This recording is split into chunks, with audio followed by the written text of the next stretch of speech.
Looking for a coffee that's unmistakably Greek? Meet Melvurni. Bringing together Melbourne's unique passion for coffee with the timeless flavours of Greece, Melvurni coffee is the perfect way to enjoy ethically sourced, specialty grade, 100% organic Arabica beans that are locally roasted and ground to perfection.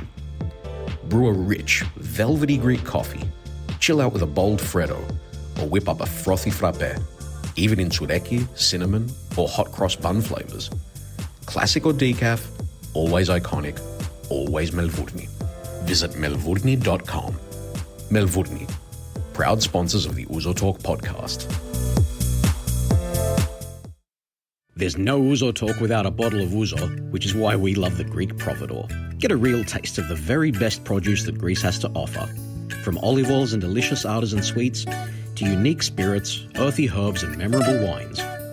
Visit thegreekprovidor.com.au to see their amazing range.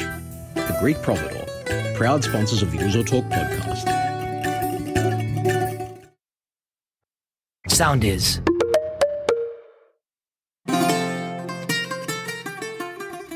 Nick Athanasiou, welcome back to another episode of Ouzo Talk, and we are back talking about food. It's been a hot minute since we spoke about this, but mate, what better way to do this than with the bloke that we've got in the room, right? Mate, it's our favourite thing, isn't it? Eating. All we do is talk about eating and cooking and what to eat next and stuff. A very close second to drinking, right? It is. Fucking hell. And again, I'm blaming you. People don't know, we already had a few shots already. We have, but I can't take full blame for that. It was your idea to have what we now call band prayer, really, before we start recording. Well, mate, the last time we did that was in season 3.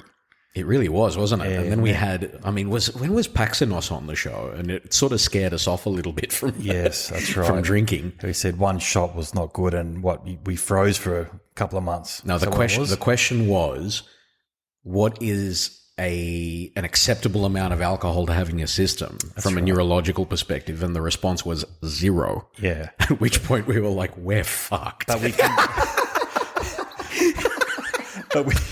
can hear him already. Did we convince him? We convinced him to have, can we have one a day? He was in. Yeah, well, he goes, look, one a week, maybe your body can handle it. Yeah. But he was very keen on saying, this is a neurotoxin. There's no safe level to have. But anyway, we digress. It's poison. Yeah. Anyway. Drink responsibly. Yes. Well done. Well said, mate. Well said. But yes, as I said, we are talking about food today. And true to form, we've sought out the best because we've had some good chefs on this show. We've had the likes of Peter Kanistas, David Tsarekas. We've had Mary Politis, obviously, who is, who runs the page Mary's Cuisina. Yep. All great in their own right. But this other bloke that we've got now, the guy that's sitting here in the room, it's a bit intimidating for me because, mate, this is the godfather as far as I'm concerned. Legend. Can't wait for you to introduce. He is. Well, let me get into it, right? So, our guest has worn many hats, not least of which include chef, entrepreneur, television personality, Greek advocate, and many more. But ultimately, he's a renowned chef and restaurateur who's been known for starting some incredible restaurants that put modern spins on classics. He's been a judge on Masterchef Australia, held court on Ready Steady Cook, and was even named Chef of the Year in 2008. He's experienced the dizzying highs, but also the challenging lows of a life spent in the spotlight, but has managed to bounce back from all of it, reinvent himself, and get back to doing what he does best, which is, cooking. And that is revolutionize how we see not just Greek cuisine, but cuisine in general. Joining us in the distillery, finally, is George Calombaris. Welcome to Ouzo Talk, mate. Wow. Welcome, mate. Wow. Welcome. What a wonderful intro. Thank you, boys, for having me. I'm honoured. I mean, those incredible humans that you just mentioned, absolute legends in their own right. And, as a young chef, I remember Googling this guy, Peter Kanistas, because at the time he was probably the maverick, the one that was sort of taking Greek food to places that no one else was. So a lot of respect for him. David Tsarekas, what a beautiful man. Big heart. Big heart full of flavour type of guy. He's just full of flavour. Full of energy. Full of energy. So I'm honoured to be amongst those legends. Absolutely are, and they are genuinely really inspiring individuals. We felt really lucky to have them in the room, but equally now with you sitting in the room with us, mate. It's been a long time coming, so thank you for joining us. No, thank you. It wasn't even something I needed to think about. It was. I'm a very passionate Helene, and anything that has anything to do with it in a good positive light, well, I'm in it, hook, line, definitely. and sinker. You're going to fit right in here, mate. 100%, mate. He's one of us already. Hey, Tom? Absolutely, absolutely. Well, on that note, should we do the honours? Definitely, mate. Let's have a drink.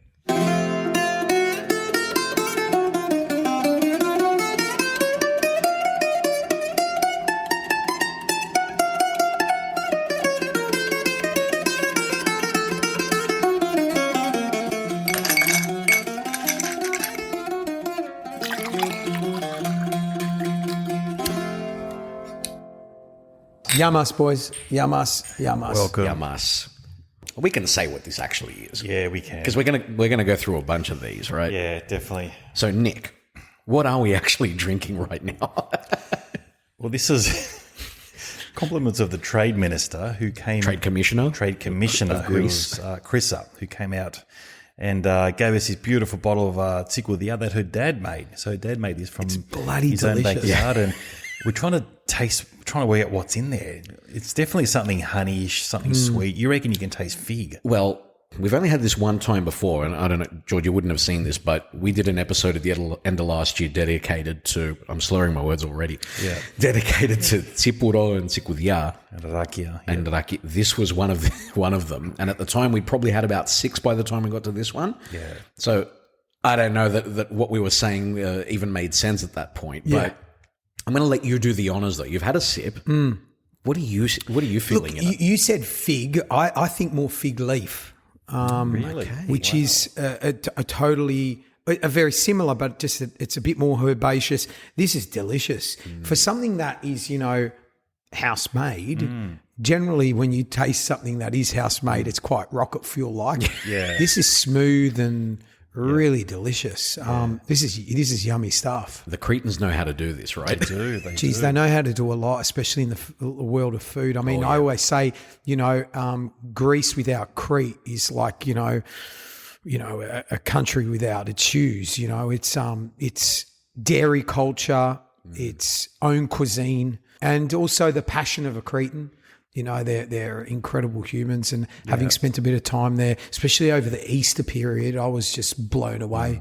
It's a wonderful place. Yeah, wow. This is not the only bottle. We've brought this one out because we thought, let's just change it up a little bit, right? Yeah. But We got six staring at us for those of you that can't see. There's a few. But what we've got, a number of 35N bottles. These are our favourites, aren't they, Nick? They are. We always go back to these. We've tried quite a few actually over the series of 4 seasons. But Yes. I don't know. Look, I'm tossing up with the Shiraz, Tsikoudia, Syrah and the musket of spinner. Musket and Spinners. I think they're probably my top 2 out of the 4 35N Tsikoudia we got. What about you? Yeah, I can't split them anymore, honestly. I mean, the Syrah is obviously the one that we've sort of had a lot of, I reckon, over the last couple of years. The musket of spinner is one of those ones that's sort of creeping back now, though, somehow. And then we've also got the one that's the Tsikoudia with honey. Yeah. Which we'll leave for later on. That's the digestive, let's say. But it's man, what a great range that they've got. If you haven't tried them yet, thegreekprovidor.com.au. The best. Absolutely. Yeah, it's Crystal. Yeah, She's a the best. legend. She's Mate, amazing. She looks after everyone in Sydney with all our Greek alcohol. What do you reckon? Well, when it comes She's to one of premium many, stuff, but we keep saying it. You've got to go to the Greek Providor. Yeah. Not just for the stuff in the, when it comes to the liquors. There's wines. There's all sorts of stuff. Get on the website, thegreekprovidor.com.au. Thank you so much for being on board. Well said, Tom. Well done. All right. Let's get into it. Mr. George Calombaris. Mate, great. I can't believe you're here. This is unbelievable. You're sitting here with us amongst us 2 clowns. I can't believe you're like royalty for us. It's a bit ridiculous. Hey? You know what? We're 3 human beings, and obviously we've got a lot in common. Yeah. We're proud Hellenes, and we're all on a journey in life, and through that journey, we're. I always say, geez, I'm lucky. I'm lucky to be born in a Greek house. Yeah. It's pretty cool. It's an amazing culture. Yeah, it is. And look, I'm very lucky to be born here in Australia as well. So I've got sort of the best of all. So it's nice to be sitting here with you guys talking about stuff that we all relate to. 100%. Look, we always start with every guest. We talk about where you were born, your parents, your grandparents. So do you want to share us some insights about your ancestry? Yeah. I was Melbourne born and bred in the southeastern suburbs of Mulgrave. Dad migrated in 1955 from Alexandria, Egypt. Yeah, wow. My papu from the island of Lemnos, and my grandmother Italian. Oh, wow. Dad spoke 5 languages and a really intelligent man. Mum migrated during the Cypriot invasion. So Mum Cypriot, and I can now say I'm also not only a proud Australian citizen, but I've also got my Cypriot Daftodita, and my kids just got theirs. So it's much easier to get my Cypriot one than my Greek one.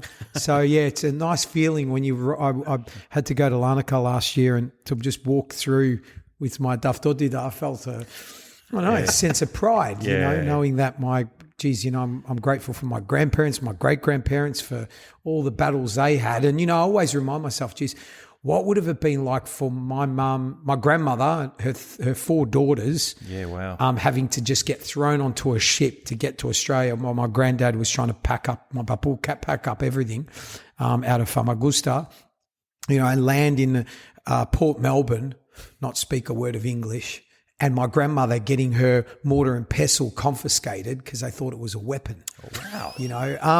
And, so, on days when I'm angry, upset, or it's hard, I remind myself those stories that my grandmother used to tell us at the kitchen table when she was making kubebia. Yeah. You guys know them as dolmades. We've had a lot of Cypriots on the issue. Oh, have you? So you now you got all the lingo. You've got all the lingo. Yeah. Yeah, that life is good in comparison to what they had to go through for us. Yeah, fantastic. And your dad, you said, came from Alexandria. Was it by ship or? Yeah, by ship. Was it the Patris by any chance? Oh, you know what? That is a good question. And I need to ask Mum now what it was. But, Dad, only child. My papu was a musician. My grandmother was Italian, and obviously Alexandria being very multicultural, a lot of Greeks, a lot of Italians. What part of Italy do you know? Messina from Sicily. Oh, wow. Yeah. Nice. So really diverse. And it was lovely to see Dad influence us with those cultural differences. Yeah. And obviously deep down I always knew, because I would wind him up and go, what are you? You Arabic? Astis Malakias? Yeah. Classic. He was a Helene, mate, all the way, even though he's probably Italian and his Arabic was better speaking than his Greek. But, so his his parents were in Lemnos. My papu Limnian, yeah. So his grandparents from Lemnos. Do you know why that is a good question. Again, What year was it, maybe?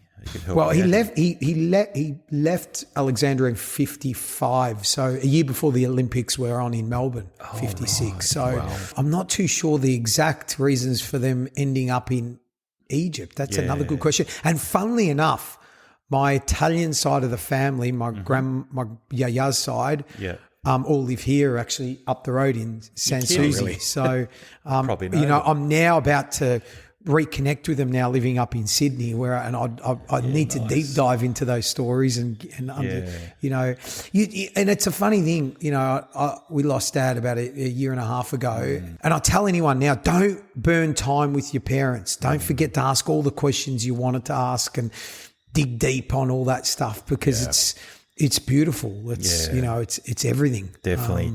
We had what George Ellis said, same sort of story, but he came from Asia Minor. Did he say Lemnos and then they went to Alexandria? I can't remember where they were from initially. I'm pretty sure it was something Asia Minor related. And then, definitely Alexandria. Yeah. And then his parents came out here. And actually lived across the street. There you go. from right here. Small world. There you go. He goes, Nick, I know this place. Yeah. I've been here before. Yeah. Yeah, small world. Fantastic. So your dad, did he have relatives here when he came here in 1955? Was he on his own? Not many. I mean, what was there was a really good little Limnian community that sort of were here at that time. So, you know, my nono was one of his best mates, a Limnian. My sister's nono was one of his other best mates who was a Limnian. Yeah. So that sort of Limnian fraternity and South Melbourne Soccer Club was the heartbeat of, you know, and it's weird. I don't know if you listen to, you know, Ange Postecoglou's story, who's been a wonderful human for me all my life. I'm very grateful to have him as a friend. But that same story where he talks about you know, Sunday was one of the best days because you get in the car and that's when Dad really settled in, you know, and it was because he was going into his community. That was the same thing with me. You know, I look forward. Dad worked hard. Like he fucking worked his ass off, like all of our the migrant story, you know. And at the time Dad had an independent supermarket and, you know, they were 6 days a week, you know, and Sunday came and South Melbourne was playing. I'd get in the car and, you know, I remember walking into South Melbourne and that I could see my dad. It was like the weight of life was off his shoulders. The idea that, the mortgages were, you know, everyone's celebrating today. We've dropped, you know, 30 points, you know, point 30. Now, mate, back then my dad's business loan was 21%. Yes. And his home loan was like 17%. You know, and you just saw that weight of him just go, I'm settled in. I'm around my community. I could speak the language, you know, and it was a wonderful era. I loved it so much. You know, I'll never forget that time. Yeah. So I'm guessing your parents and your dad in particular would have been one of those guys who left early in the morning, came back late at night or the next day or something, and that was his life for that period of time. I'm guessing that's the case. It was certainly the case for like my grandparents and Nick's parents. Yeah, totally. I think we're a lot more engaged now, as I know I am as a father, than and you know, I smother my kids with so much love. Dad never. We never saw love. We saw, you know, just hardship. Come on, what are you doing next? You know, but that was his way of showing love. But still, that work ethic is drummed into us, you know, and sometimes my sister and I will laugh, and my brother and I, it's like, oh, what are you doing? I'm just chilling out on the couch. He goes, Dad wouldn't be happy, you know, because we go, what are you doing? Why is he on the couch for? You know, what are you doing next? You know, and there's that balance where now I have got to remind myself, that was great. And I'm glad he drummed worth ethic into us, but we also need to smell the fruits and enjoy what we do and, you know, enjoy the moment, you know, even though he did 84 years of age and battled 2 bouts of cancer in his 40s and 50s and got through it. An absolute soldier, you know, smoked up until he was 70, drank until he was 84 and one day, you know, loved life to the nth degree. And that is something I embrace, but also, you know, I also try and balance out the work part of it as well. What was his name? Dimitri. So my son's Dimitri. name. Thank you, mate. Dimitri. Yamas. We've learned so much from that generation of parents. Definitely. They're slowly going, and it's sad. It sounds like a legend, Absolutely. But you touched on South Melbourne Football Club. It sounds like that was more than just a football club. It was like more than just a community. It was just embracing, gave people who had, you know, hardship their whole lives, left their country and gave them something to smile about.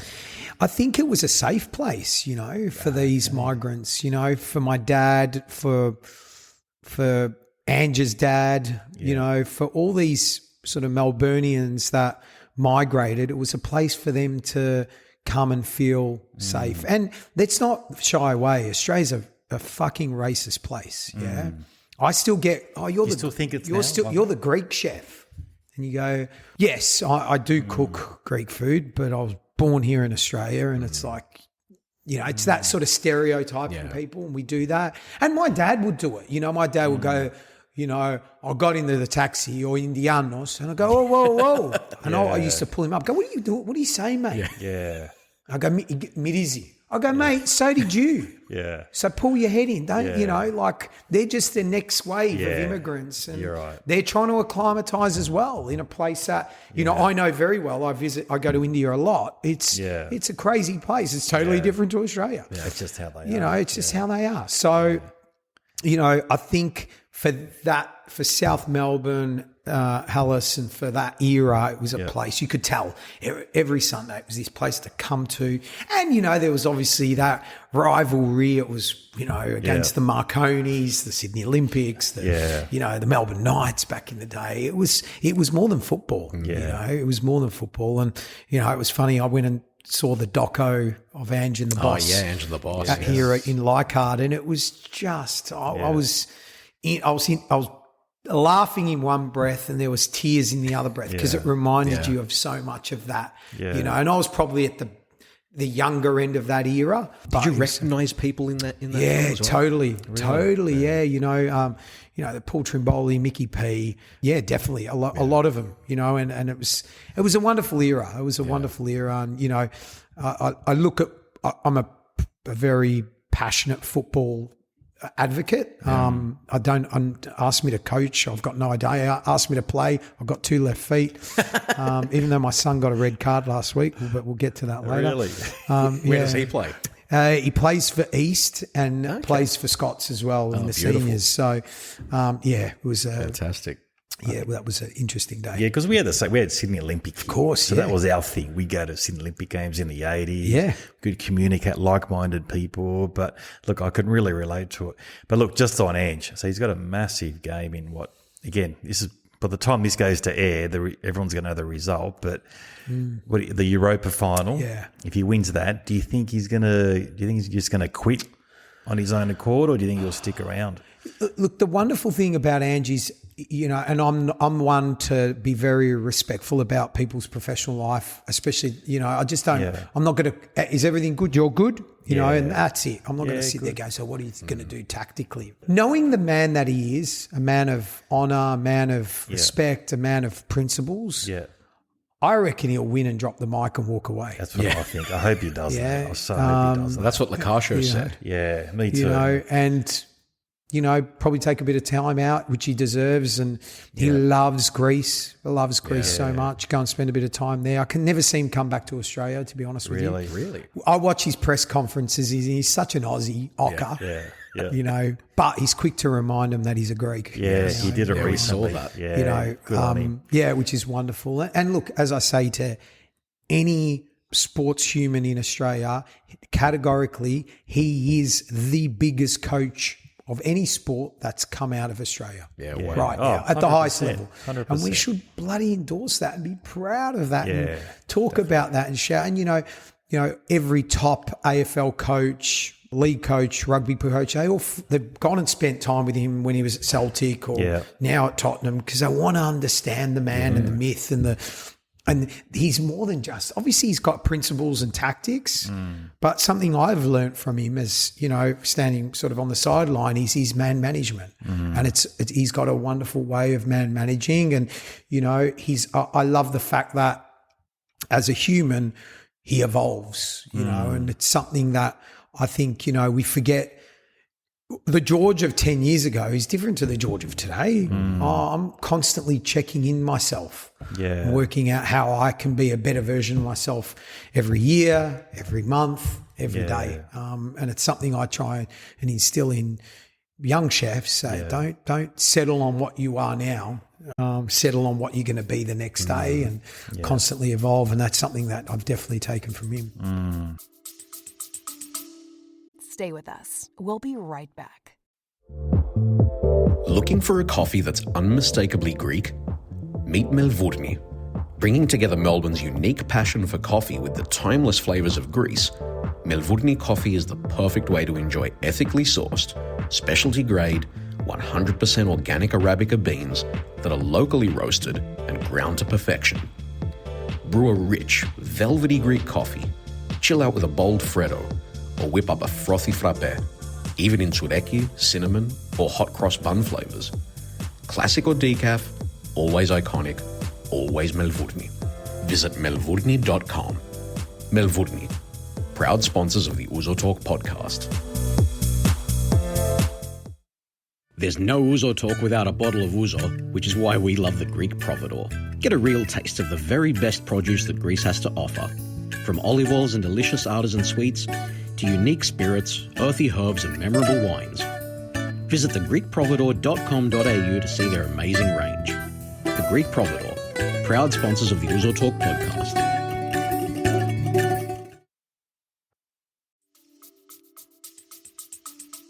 Wow. Well, I met him. Did I tell you the story when I met him? No. Yeah. Just quickly, when I was at Qantas, I was on the charter plane that went to Honduras for Australia to play Honduras. That was one of my roles. Yeah. Anyway, so it was me and a couple of guys. We took over an empty plane. And we met all the Hijacked players. it? What did you do? No. I won't bore you with the whole story, but it was a last minute thing. We weren't meant to go. There wasn't meant to be a charter because I think they were going to play Costa Rica. Yes. So we had business class seats ready to go out of LA for them. And then all the results went obscure. I think USA lost and we had to play Honduras. And then Soccer Australia rang Qantas and said, look, how are we going to get them back? We've got to get them back for the return game. I said, we need to charter a plane. And we ended up getting a plane. We had ice. We had massage tables. We decked out the whole back of the plane. We had to put guys like Roger Harper up the front because we didn't want the media to report who was injured for the return leg because we had curtains at the back. And it was really exciting. And I'm a lover of sport, so I was fucking in my element. Yeah. Anyway, so we flew over and then, I had to identify, there was two people that I need to do some passport checks. And I really wanted to talk to Ange, but I couldn't get to him. When I said, hi, Ange, how are you? And he said, hello. And then he walked off. I wanted to talk to him, but it's as close as I got. But I met him, shook his hand. But Tim Cahill had a good chat with him at the back of the plane and met all of them. Troisi. Oh, James. So what's his story? Yeah. Is he Greek or is he half Greek? Half Greek, half Italian. Okay. So he's actually, half James came and lived with me for 3 months when he came to Melbourne. He's such a good boy, incredible player. Yeah.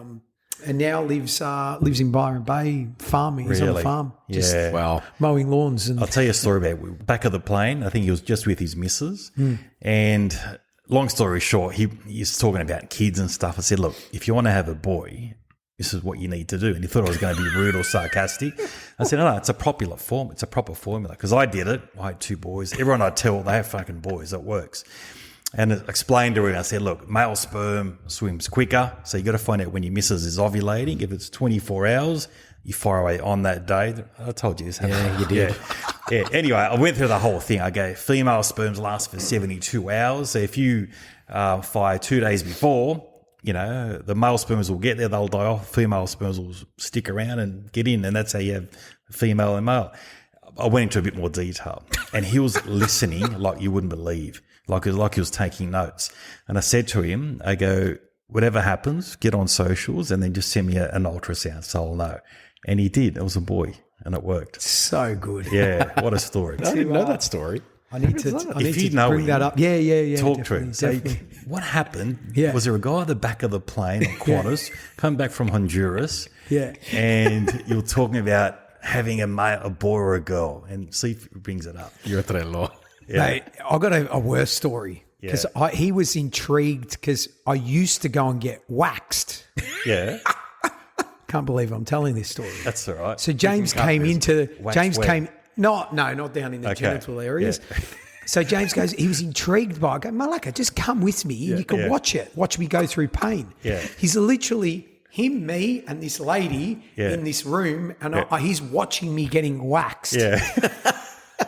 Anyway, random. I don't know why. Who knows what? Anyway. Let's go back to what we're here to talk about, though, because, I mean, obviously food, but what was it for you that made you want to get into that? I mean, it's one of those industries that the Greeks and Italians and whatnot were very involved in, obviously, with things like fish and chip shops, diners in the US.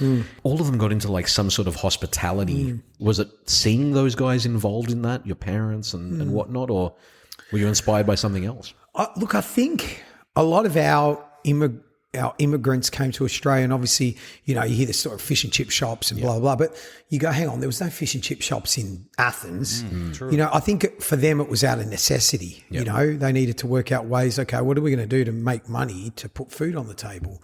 For me, it was, I had no other ambition to be anything else but a chef. And I was no good at school. I went through the paces. I finished, it's VCE in Victoria, and I did it just to keep mum and dad happy. But, it's a waste of money, to be honest with you. But in saying that, I met some of my best mates for life, so that was probably the most important thing. But I just knew I wanted to be a chef. At what age was that? I reckon I was about 15 at the time. And Dad went, no problem. He goes, you need to get yourself a part-time job in a local restaurant. So I went and worked at the time there was this horrendous brand called Faster Pasta. So I worked there on a Friday night, Saturday night, after school on a Friday, bang there, and I would literally wear pink gloves and a big plastic apron and stand at the end of the chute where they'd throw the pans down after they'd put the pasta in the thing, and I'd be washing them up, then running them back out. And I remember looking at these chefs with tall hats on going, far out, I want to be like them one day. Yeah, wow. And, when no one's looking, when it was really busy, I'd take my glove out and taste the carbonara and sort of make an assessment in my head. And, and then I got promoted to start doing garlic bread, so I get to, take filthy bad margarine, tubbed disgusting garlic, mix it all, and then butter loads of bread and stack them up for them to put through the sort of conveyor belt. And I think that was Dad's way of going, all right, let's see if he can get through doing this rubbish. Maybe that will knock it out of his system and he won't want to do it. And, one thing led to another. And my school at the time, I went to a Catholic boys' school in the southeastern suburbs, didn't have a home economics class. So our sister school had a home economics class. So I got to go there every Friday, hang out with girls and do home economics. And how good's life? Suddenly all my mates wanted to do home economics. Yeah, of course. And it was actually nice. About a month ago, I went back to do a fundraiser for the redevelopment of the new food tech area. And it was such a buzz to be there after, I'm 46. I left there when I was 18, 17, to go back and help fundraise a truckload of money for food technology and food science was just a buzz, in a school that, and there's still a lot of teachers there that were there when I was there. Oh, wow. A school that never recognised me for anything because I was not the fastest sprinter or the best soccer player or the Ducks of maths. Suddenly, I was being recognised for what I've done within the space of food. So it was an honour, it was a buzz. So yeah, and then I applied for, at the time, the Hotel Sofitel in Melbourne would take 12 new first-year apprentices every year. I put my hat in the ring. There was 100 apprentices that applied, and I sort of went through the paces and got a spot and never looked back. That was the start, start of what was first 10 years of my mates not seeing me because I didn't, or going out to party because I never had time to. And I immersed myself. I did not burn any time apart from the stovetop. I committed myself to it. I just became the biggest sponge of all time. I wanted to learn. I would get told to go home and clock off, and I'd go to another kitchen within the hotel and just work in there just because I wanted to see what they were doing. I was just obsessive by it. And I think that's my obsessive nature. When I love something, I just want to get to the bottom of it. And that's what's lovely about food. I never stop learning until this day, until right now. There's not a day that goes by when I'm not thinking about what I can do next in it and how it's going to influence the opportunity of instant gratification. There's not many jobs in the world where you can literally put something on a plate and make someone happy or sad or pissed off. I'm guessing or angry. You've had the full range, the full spectrum of that over the years. Yeah. But from your perspective, like at home, did you ever cook like growing up at home? No, Mum would never let us. Really? No, and look, Mum, incredible cook. Mum comes up next week, the week after, and all the boys can't wait because she goes into Hellenic House in Melbourne and makes all the good abiyades for them once a week. Right. And Sheridan, who was there in Melbourne, he's now up here, he's gone, Chef, is Mary coming? I go, yes, mate, she's coming. I'm handing her to you. She'll just absolutely maul them. Yeah. They'll get abused. But she has lots of fun and they love her. But mum, grandmother, I always said, if you hit me over the head and I went unconscious and time stopped or time sped up and I woke up and if you put me in my grandmother's kitchen, through the smell, I could tell you what time of the year it was. Wow. Because our food is so driven by the religious calendar. Yes. The smell for me of tsureki and flaunes during Easter time to the souring of the darahana in the summertime for the winter time, or the ravani being made towards the New Year's Eve time. There's so many things like that. The smell of lamb during Easter, because we don't eat lamb. Everyone out there, just because we're Greek, we don't eat lamb. Yeah, I'm going to take that clip and we're going to put that fucking everywhere. The Greeks in Greece freak out. All my Greek chef mates, when we did this big event in Melbourne many years ago called OMG, Oh My Greek Week, and we brought out 30 of the best chefs out from Greece, New York, London. Yep. And they freaked out at the size of our lambs. Oh, yeah. They're like, "Didn't have to pedir." That's Alogo. And it's because they eat lamb twice a year. During festive. Easter time, it's festive and it's a celebration meat. It's a meat to look forward to. Exactly. Is that something to do with the Australian culture? Because Australians eat a lot of lamb. We've just adopted it. Yeah, and us Greeks looked at it as we're capitalists. Yeah, we're smart. Exactly. All right, no worries. We're gonna cook lamb for you every day. Yeah, exactly. Like you said, fish and chip shop. It's very English. Totally. But somehow the Greeks ran the fish and chip market. Opportunists at its best. That's what you just said. Yeah, exactly. So, and that for me, the idea of, sitting at, and that was another, you'd leave watching South Melbourne and you'd go past Yaya's house because mum generally there. And as soon as I walked up the stairs, I could smell the lukumathers. Yeah. So that afternoon lukumathers and Cypriot style, which are very syrup driven rather than honey driven. So they steep them in the syrup, and I just like, oh man, it's so good. Yeah, it's so good, And this is the wonderful joy of food. It's a universal language and it evokes so many feelings within ourselves. 100%. Definitely. I was going to say just before, so my in-laws have a restaurant in Corfu, right? And they... In Corfu? Yeah. Oh, wow. So my Bethero came out here the first time and he did first of all, what we said before, lamb is not on the menu in Greece unless it's Easter or maybe a wedding. Yeah. Right? Yeah. He saw the size of the lamb here and freaked out, number one. But secondly, he said there's a very different flavor here. Totally. This is not the same animal. Yeah. Cooked differently as well. Yeah. Just a side note. Yeah, and I agree with you. I mean, look, that's in terms of beef, we've got probably in the top 3 beef in the world. Definitely. I think our lamb's very good as well, but it's a totally different flavour. I personally don't like to eat a lot of lamb. I find it very astringent in flavour. It's very full on. When I eat it in Greece, those beidakia are like, they like milk. Yeah. They're galacto, They're, and the pork is something that is just phenomenal. Yep. But always go, you ring my mum, go, Titha man, she'll go, bamyas. And that's, your favourite, Nick. You've got bamyas in the middle of the table and you might have some angurakia, a little bit of fetula, some bread, yaurtaki, and that's a meal. That's it, and it's wholesome, and I laugh when people go, oh, do you have vegetarian food at your venues? I go, well, of course. We mean food. Yeah, that's what we eat. And the Hellenic diet, hence why the most livable people come out of Ikeria, hence why it's one of the blue zones of the world. They eat a diet of 80-20, 80% plant-based being pulses, grains, nuts, seeds, legumes, vegetables, 20% protein of mainly seafood, if anything, and a little bit of meat. So it's something that I really believe in. And they drink wine and they 100%. Enjoy life. That's why they live for a long time. They drink wine. Even in Ikaria, they drink. Of course they 80, 90, 100 years old. Yeah, of course they do. Totally. So we're in good place. We're all good. We're all good. And eat garlic whole as well. Yeah. It's good for you, mate. Yeah. Wow. So where was your so you went through your cadetship, you obviously got a passion for it. I thought, fuck, I'm good at this stuff. What made you decide to think I'm going to have my own restaurant?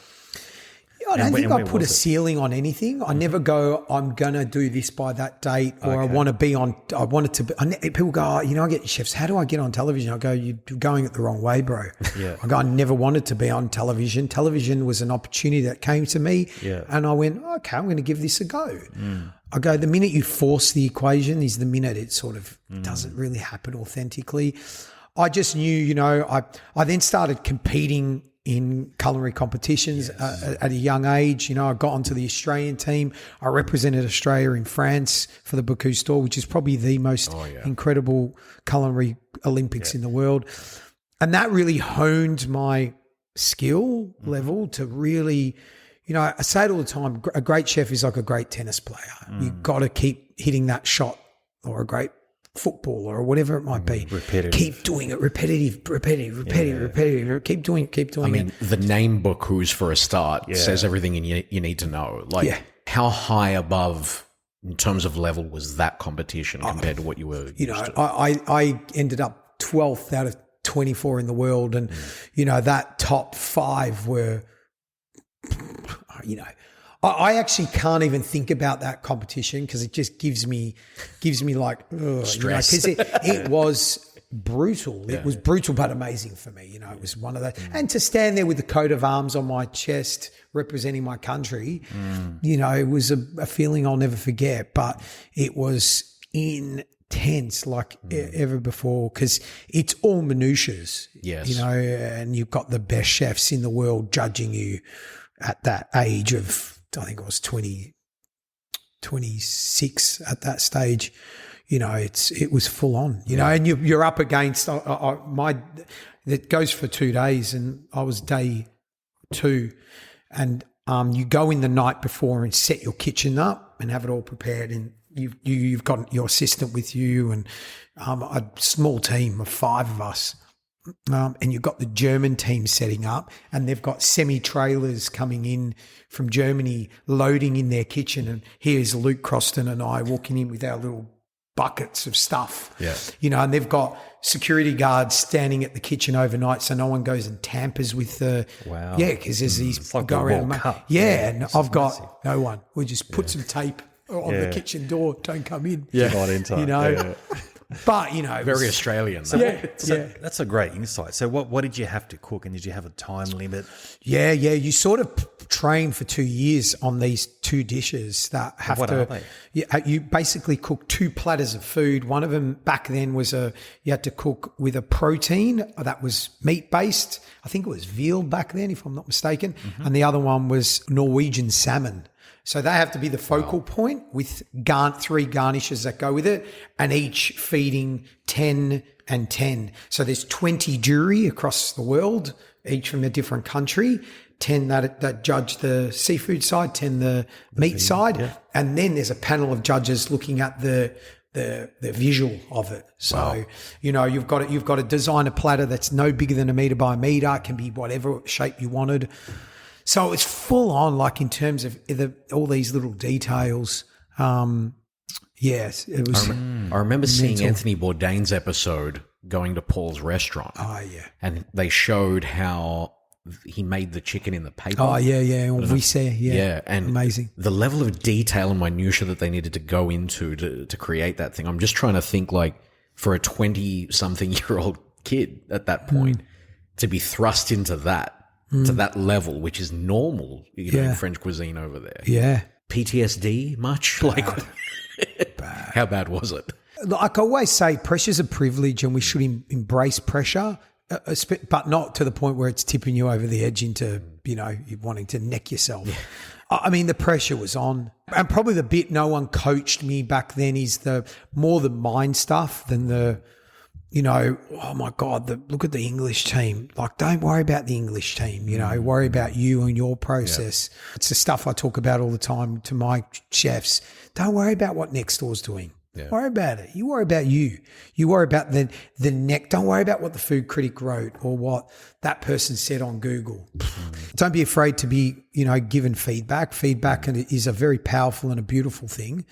But, when people are doing it out of being nasty or whatever, that you're burning your time, and I'm not giving my time to my team if I'm wasting it by worrying about that.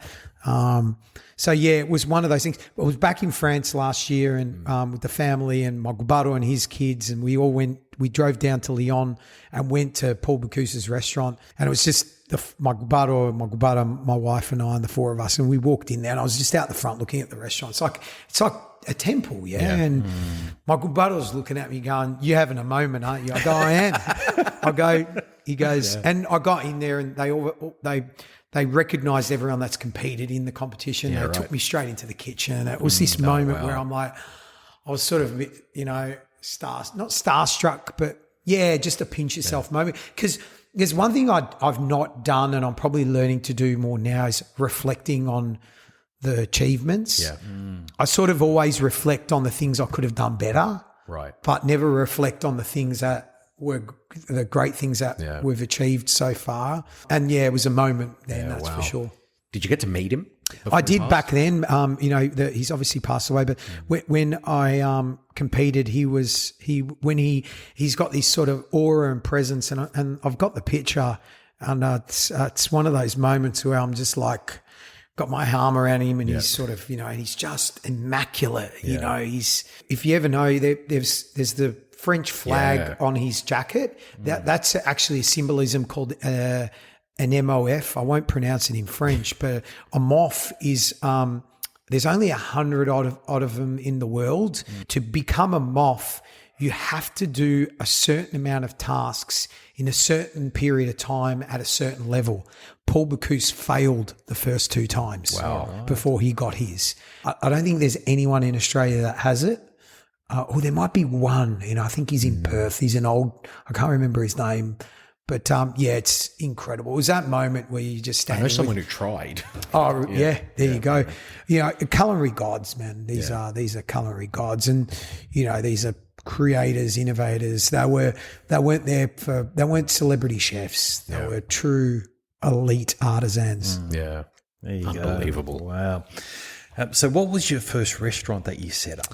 What was that called? So my first restaurant that I owned was the Press Club. That was 2006. I was 26. I'd come back from the Bocuse store and opened it. And it was an interesting time because everything before that I worked in was in French kitchens, classically French trained. And I just remember going, all right, who am I now as a chef? What's my identity? And I always say to young chefs that want to branch out and stick their head above the parapet, well, what is it that you're doing that is going to get people to go, oh, wow, that's cool.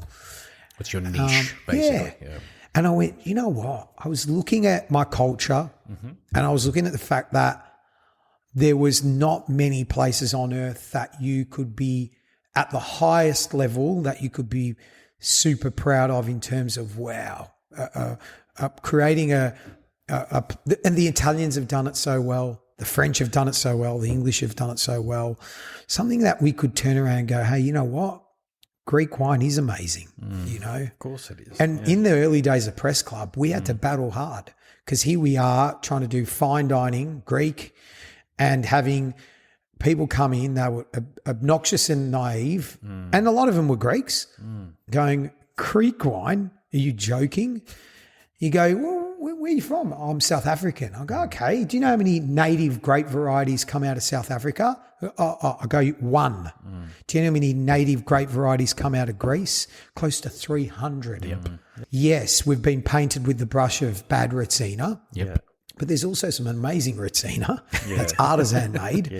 And the Greek wine movement is some of the most exceptional wine that sits now on the wine lists of, the Fat Duck, Per Se, the best restaurants globally. And, some of the best sommeliers and winemakers. And, there was this movement where these young Greeks went and learnt their craft in France and Spain and Italy and came back to Greece, inherited their grandparents' Amelia, and now are creating far out, like knockout amazing wine and spirits. And look, I think the bit that's been hard for us is more the how do we pronounce it? Phonetically, for people to learn how to say it. But you know what? They learned how to say prosciutto, Well, exactly. parmigiano. But we have been, and I blame us because we've kept it in our house. And we don't, because we're we're a bit scared to talk about it. Aioritico. Why not? Why can't we talk about it? Why can't we try and when we started doing, and Angie Yanakodaki, who's now got an incredible restaurant in Melbourne called Taverna, and she's gone into the old space where I used to have Hellenic Republic. She was my restaurant manager for the first 5 years of Press Club. She would literally go, no problem. I'm going to give you 2 wines. One's Greek, one's French. You pick which one you like and you watch. It was hilarious. Really? We just slowly. Yeah. You know, one human at a time, we're just bashing it into them. Come on, no, we're not going to yell at you or force you. We're going to convince you that it's fucking amazing stuff. Isn't it interesting though? I mean, that whole thing about, it feels as though we've had to rebrand Greek food and Greek wine over the last, how long now? There's been a huge push in that over the last 15 to 20 years, I think. But to your point, it's not uncommon now to see an Assyrtiko on a wine list, and for it to be like one of the top shelf wines there now, isn't it? Totally. Go to Mimi's. Yep. You see, how many Greek wines are on their list. It's great. Yeah. It's great. And we should be proud of it because bloody 100%. Good. And so at that time, Press Club was a real beast, and it was hard because it was not only I was trying to convince the non-Greeks, but also the Greeks, who were my hardest customers. Really? At one point, I was like, can I put a sign up saying no Greeks allowed? Really? Yeah, because they're used to their own way. They'd go, they're not like my yayas. Actually, Peter said the same thing. Yeah. He did say the same thing. I'm like, I know your mother doesn't do skolopluku mothers with avgodarajo. But, I'm doing that because I'm inspired by the beignet of France or the tempura of Japan, and I'm doing that as a Greek lukuma with a scallop inside. That's delicious with tarama. Yeah. Oh, yeah, it's yum, but it's not a lukuma. Oh. So it was that moment where I'm like, and I think what happened was something happened within our culture. Because if you look back at ancient Greece, they were forward thinkers. Yes, they were creators. 100%. They were innovative.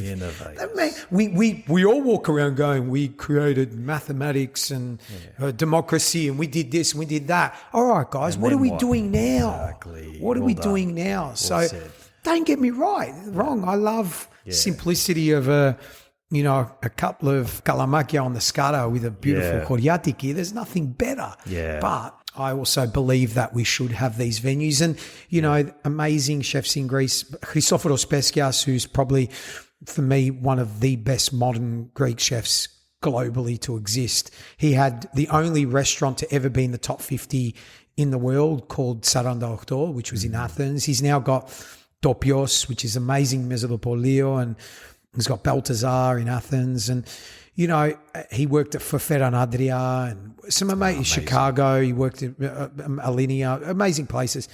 And it was lovely because at that time at Press Club, a few of us just stuck together and really worked hard to go, no, we're not going to let go of this. We're not going to be pushed in to go and do what you want me to do. I'm not going to do that. I'm going to stick to the course of action. Yep. I'm going to stay on this path, and I'm not going to let go. A bit like what Angie's doing. Yeah. Does he change his system? There's no plan B. Plan B is get plan A right. Yeah. For me, it's the same in the food space, depending on what style or what place I want to do. Fantastic. Mate, you're definitely an innovator, the creativity. Like the night we went out, you had like an Asian Greek infusion. Yeah. Fucking unreal. Unbelievable. Was it the prawn? Oh, the prawn toast with tarama. Yes. Yeah. Prawn toast with tarama. Everything we had, Tom. Yeah. You'd think it'd be an Asian day, but no, it was all Greek, little gyros as well. Oh, the gyros shumai. With the awesome. Lemon chicken with avocado lemon oil, Yeah, I was there with Crystal. These are awesome. They were fantastic. Just looking at Crystal, just the concept sounds awesome. Yeah, it was beautiful. Look, you're definitely an innovator, and you summed it up really well. That's what Greeks are like. We look forward to stuff. We don't look over our shoulders. We go on that way. We're progressive. Yeah. And that's what you're doing, and all your restaurants, you've done an amazing, run. So you're definitely good at cooking, but how did you learn how to manage? Because running a restaurant is a bit different to cooking in a kitchen. Yeah.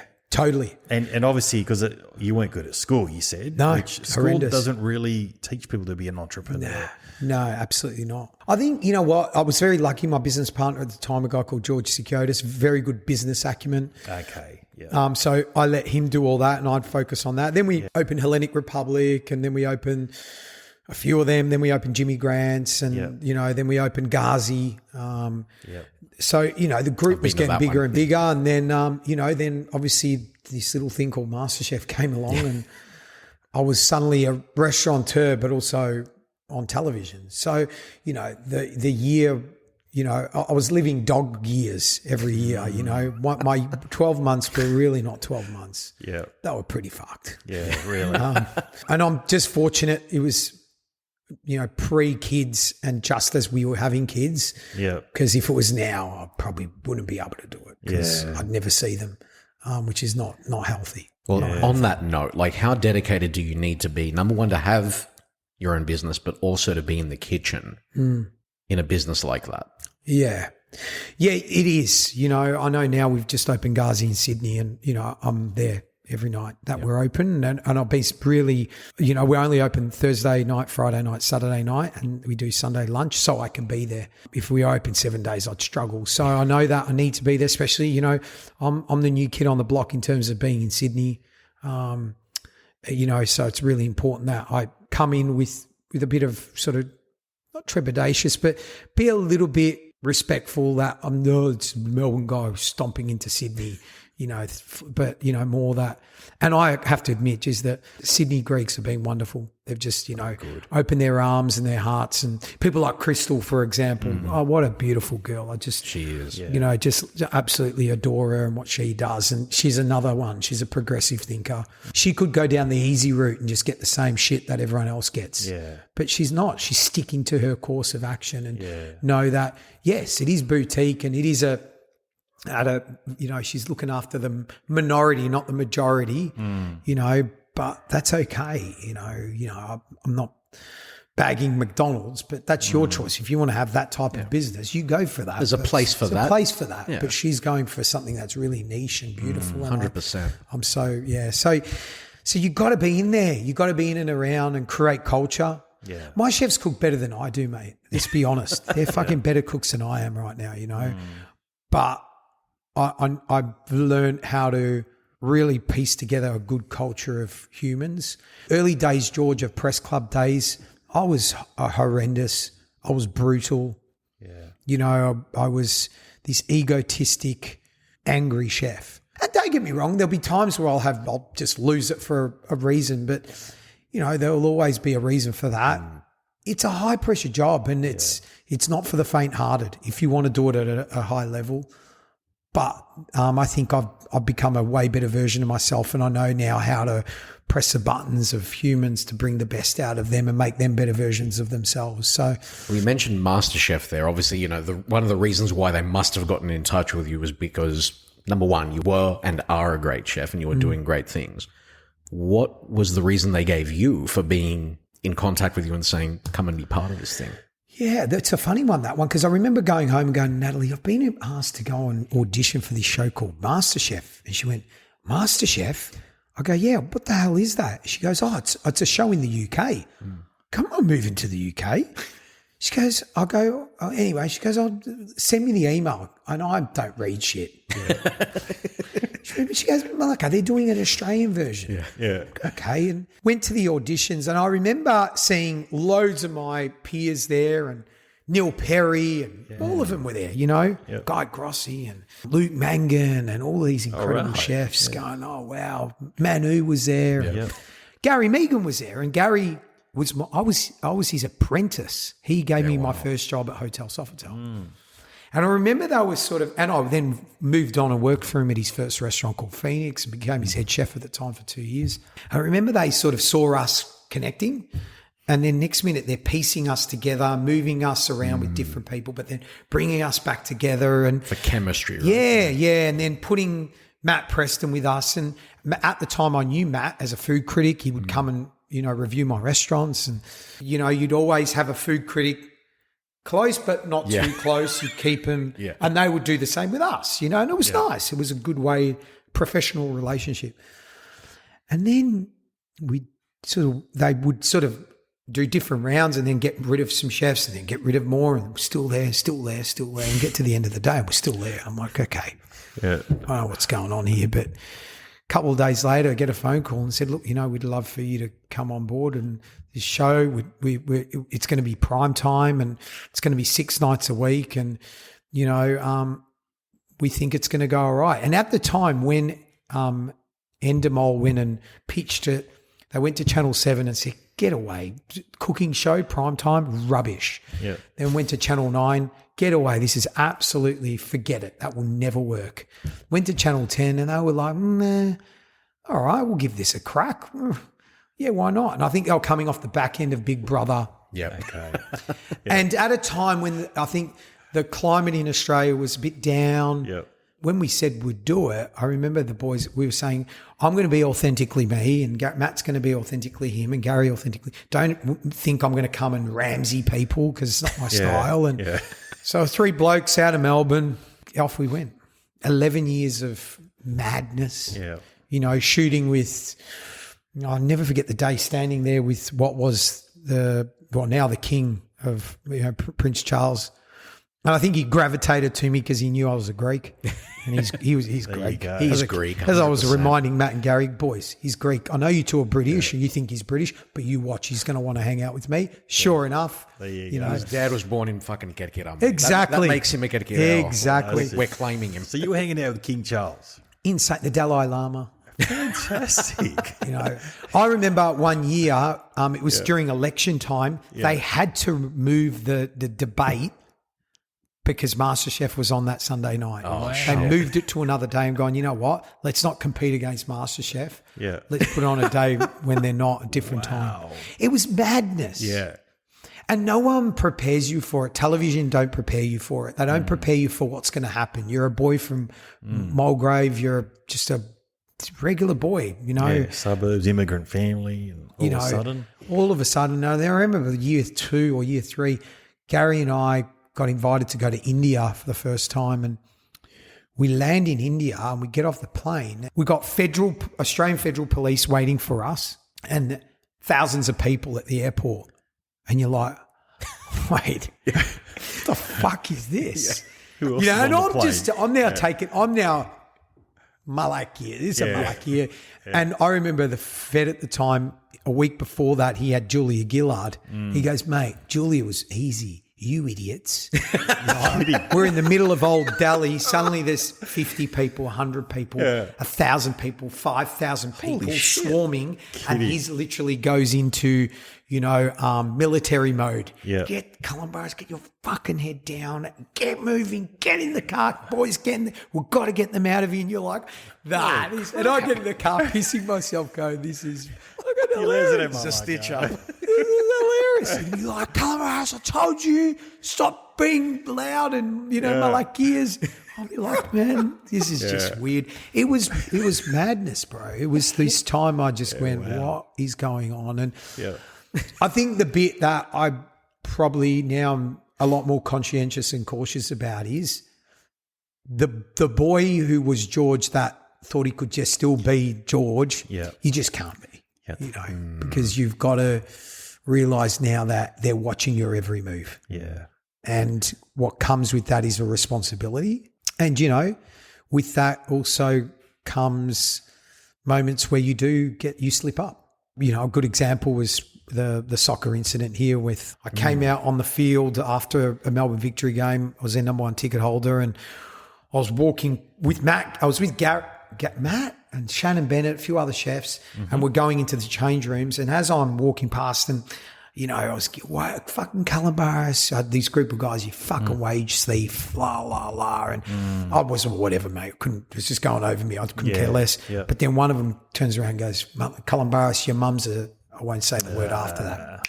That was game over. And I've walked up to him and, as my brother said, Malaka, if that was a punch, you and me need to talk because you are shit. Yeah.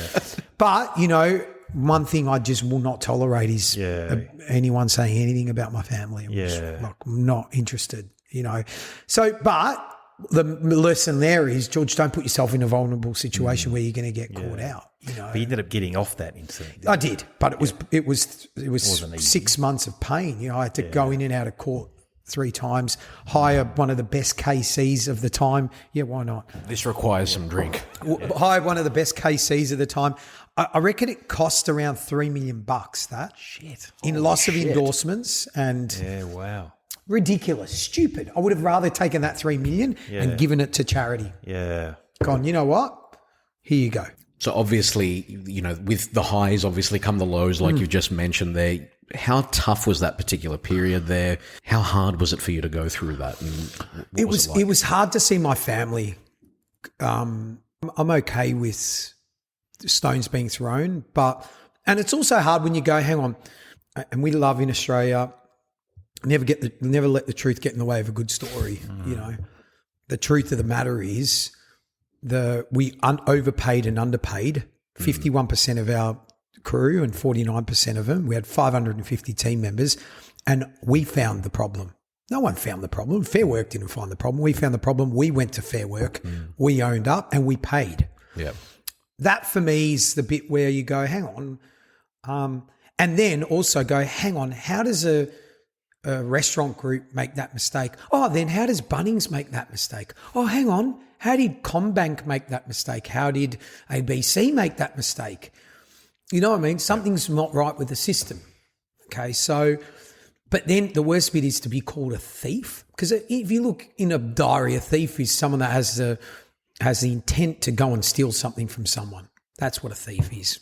You don't employ 500 and something team members to want to steal from them. They're my everything.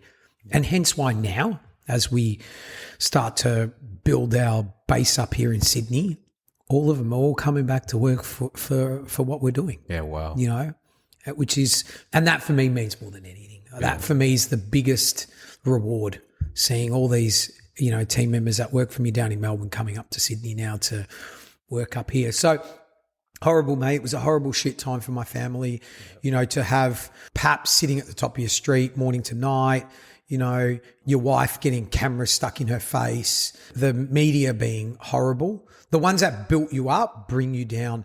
In saying that, there is a minority of good media out there that are good people and want to write the truth. But there's a lot of people out there that just want clickbait, you know, and when you stick that name Calombaris next to something, It sells. It sells. I've learned now not to worry about it. I don't really get caught up in those losers in the grandstand that want to throw stones at the one in the arena. I'm not interested. I don't care. Yeah. You do you, I'll do me, and I'll keep punching. So, yeah, it was definitely a tough time, mate. But, you know, I think I look at it now, I'm 46, and, you know, it's half time. There's been a lot that's been learned. I think I'm going to get to 90, especially with this beautiful We'll dress get you in front of touch with Mark Burris if you haven't already been in touch with Project 100. He's trying to get to 100 plus. He's a machine.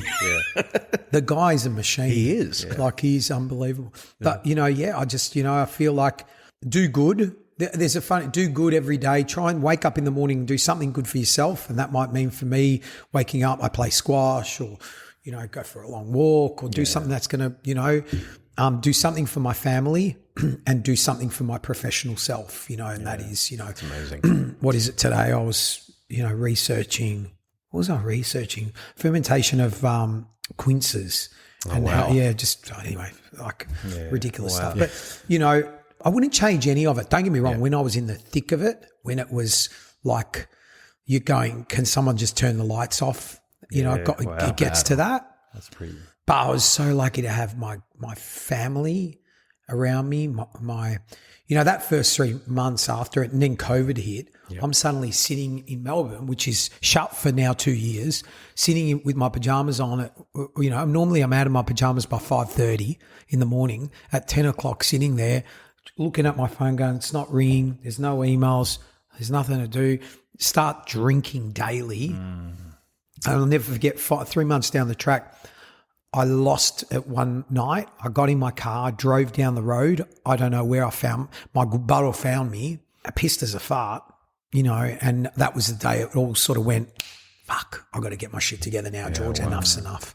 And that was the moment he really slapped it out of me and went, enough is enough. Because you know what?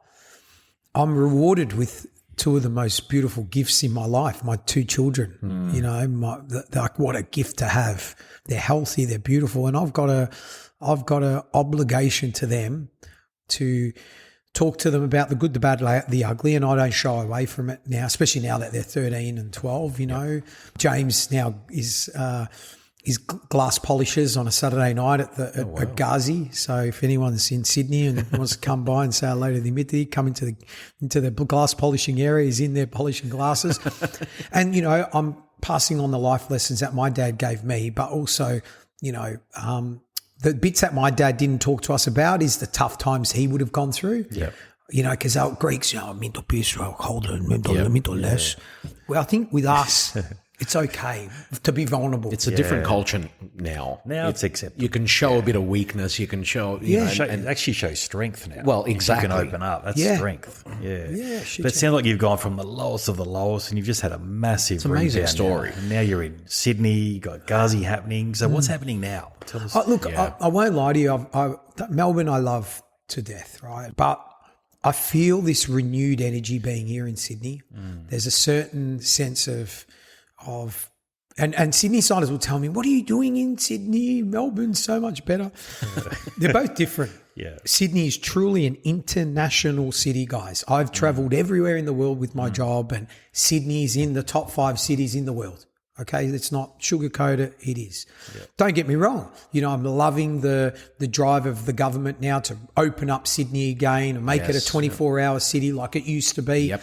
You know, and I know that now in Darlinghurst where Ghazi is, you know, it's they're all for it. Come on, George, anything we can do to support you, they want to do it, and that's great. And I just feel that there's this buzz here, and I'm part of this buzz, and we're you know, we've got lots of good plans here. I think first and foremost is we're, you know, really focusing on getting Ghazi amazing, and we've still got so much more to improve and get better with, and building great teams.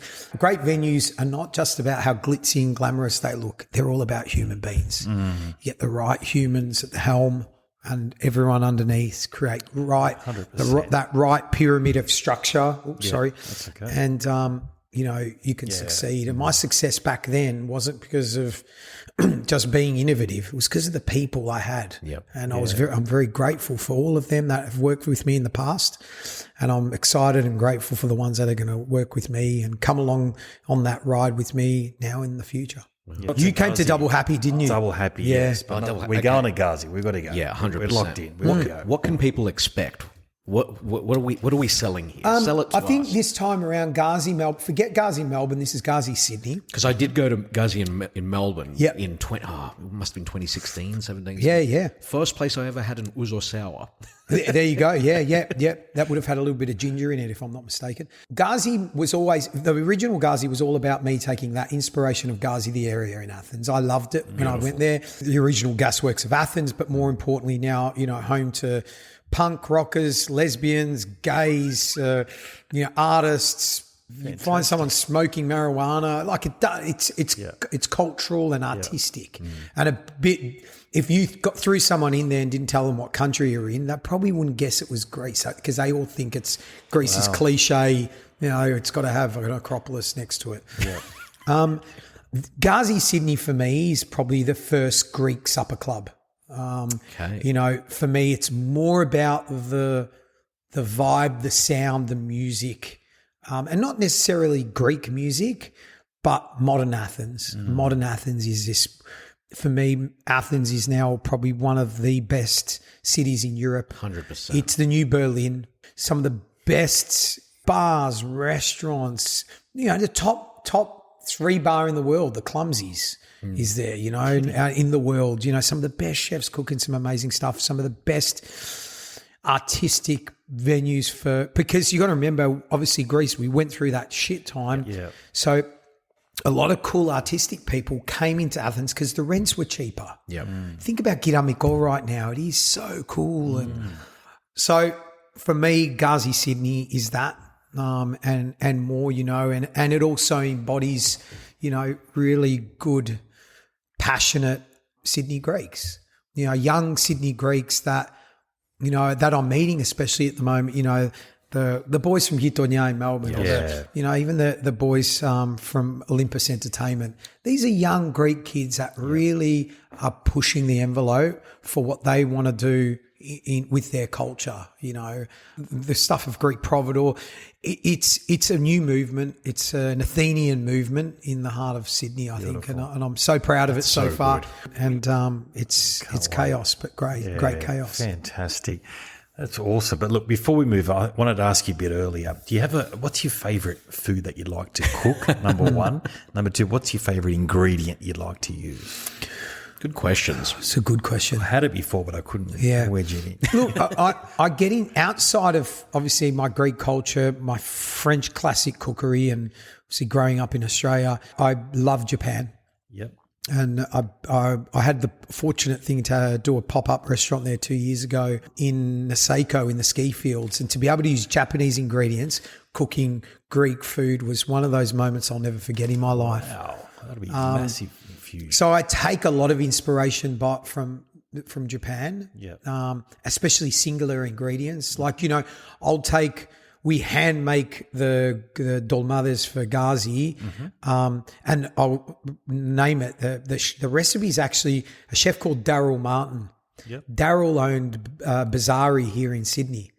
An incredible chef, married to a Cypriot girl, but probably cooks better Greek food than most Greek chefs I know. Really? It's his recipe, delicious. But when we finish them, we soak them in dressing that's made from perilla leaf. That's a Japanese ingredient. And when you combine those two together, it accentuates the flavour of the dolmada like you wouldn't believe. So I take a lot of inspiration on how to turn the volume up of flavour using, Japanese ideologies and ingredients. Yeah. What would I couldn't live without olive oil. Olive oil. Yep. We have so much of it in our diet. Extra virgin olive oil is, and I know when I'm cooking or showing someone something that is a non-Greek, you go, keep pouring the olive oil in, mate. Keep pouring the olive oil in. They love it up. Pour olive oil in, mate. Yeah. And they're like, oh, are you sure? Yes. Olive oil is not a thing you put at the back of the pantry for special occasions. Yeah. Hey, you open it. It is the occasion. Use it. It is there to be used. Yeah. It's there to be enjoyed. Beautiful. And part of our religion. It's part of everything. A baby's got a itchy head. You rub olive oil on it. It's there to cure lots of things. But for me, extra virgin olive oil is something of the gods. I mean, that is a whole discussion all its own. We could be here for hours. We've done one episode on. We went to. I did anyway. Nick came back and we did the clips of it. But the governor, which actually Crystal stocks again, which is from Corfu. That was an absolute mindfuck. Like, doing the tastings and pairing it with things. And there was one instance where the Crystal was talking about where it was on ice cream as well. Like amazing. The versatility of this ingredient. We still don't know the full versatility, right? And this is again, what island is it? I can't remember the island. It will come to me. There's a vineyard there that makes 11 different products from the vines, except for wine. Really? Yeah. You're joking. Insane stuff. Pickling tops, leaves for dolmades, juice, this, that. But no wine. But no wine. So I think, boys, Ouzo Talk on tour in Greece. Let me know when you're going to be there next. We need to sit down. We get a couple of these cool cats around the table, and we'll have the islands mapped out. That's a trip. We'll be talking for days. That is a trip. We should all go with Crystal and find the next batch of stuff she's going to be bringing in. Yes. Let's uncover the next batch of ingredients that we need to bring to Australia. Crystal's next tour, we're on. Yeah. Classic. That'd be fantastic. Just quickly, you touched on Australian cuisine. So you talked about French, Japanese, seafood. Is that why we've got probably the best cuisine in the world, do you think? Because it's a merge of all these. Yeah, I just think, I always say, outside of Vietnam, where do you get the best Vietnamese food? Yeah. In Australia. Is it here? Yeah, wow. Go and try and eat Vietnamese in Athens. It's disgusting. Yeah. Outside of Italy, where do you get the best Italian food? Yeah. Is it here? Not it's America? here. Yeah. Probably. Outside. I think because we lighten things up, we grow some incredible ingredients. We've gotten, in comparison to what our parents were dealing with, what we've got now is so much better. So I just feel like, and also because of the multiculturalism, think about Luke Nguyen, for example, his Vietnamese culture and what he's brought to Australia. I mean, some of his cooking, when you go to his Red Lantern, the food is bloody delicious. Yeah. Better than some of the food I've had in Vietnam, Really? True. And to be honest with you, don't get me wrong, there's some incredible places to eat at in Greece. Yeah. But there's also some places that you just go in Blaka that you go, oh my God, what is that? Yeah. Those rubbish. And I've had some of the worst risottos in Milan. Yeah. So it just depends. Yeah. Well, look, we know you've got to be somewhere, George. But we could have this discussion for the next 4 years if we wanted to. With all of the things. Part 2, boys. Absolutely, whenever you want. 100%. Part 2. Seats right there. There's plenty of bottles, and there's going to be more coming. So, George Calombaris, thank you so much for being on Ouzo Talk. Honestly, it's been such an honor. No, mate. Congratulations to you two and what you're doing. I think we've got to celebrate people like yourselves that are pushing, the culture, the heritage in a real way that non-Greeks can understand. And I think that's really important, that we're telling the story of our culture and who we are as human beings. Thank you for that. Thank you so much, mate. you. Really appreciate it. Well, guys, there he is, George Calombaris. Look, ouzotalk@outlook.com is the email. Follow us on social media at Ouzo Talk and at Ouzo_talk on Instagram. Nick Athanasiou, George Calombaris, thank you very much, gentlemen. Thank you, everyone. And everyone, get down to Gazi. So if you haven't gone to Athens yet, go to Gazi. Get the modern-day version of Athens and then head to Greece. What do you reckon? We'll see you there. Bye. Thanks, guys. Ouzo Talk is produced, written and presented by Tom Skolarikas and Nick Athanasiou. Our theme music is written and played by Peter Apostolidis, with additional music from George Kalopidis and Bouzouki legend Thanasis Polykadriotis. Ακολουθήστε μας στο Soundees, στο Spotify, στο Apple Podcasts και στο Google Podcasts.